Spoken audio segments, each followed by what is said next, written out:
আসসালামু আলাইকুম প্রিয় ভাইয়া ও আপুরা, স্বামীর কথা খেলাপ করা যাবে কি না?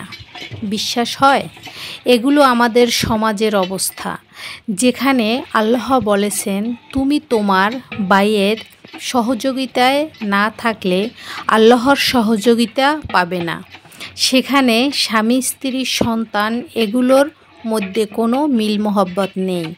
কেউ কারো দিনদারিতেও সহযোগিতা করে না।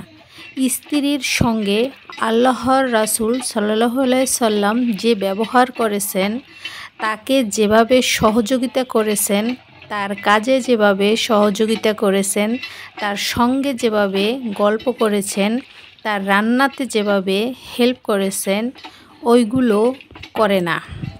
অথচ পারিবারিকভাবে সুন্নতের আমল, মিল মোহাব্বত, দিনের সহযোগী হওয়া জরুরি।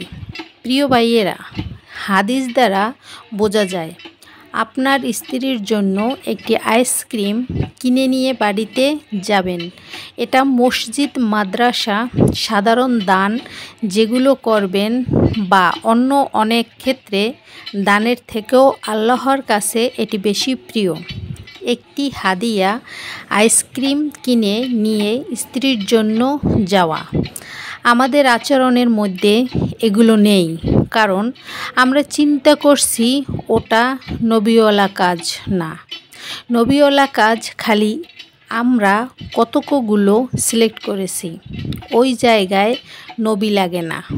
প্রিয় ভাইয়ারা, এজন্য অপরের সহযোগিতার মানসিকতা রাখতে হবে। ভাইয়ারা, সহযোগিতার জন্য মন উদার করতে হবে। আল্লাহ হাফেজ।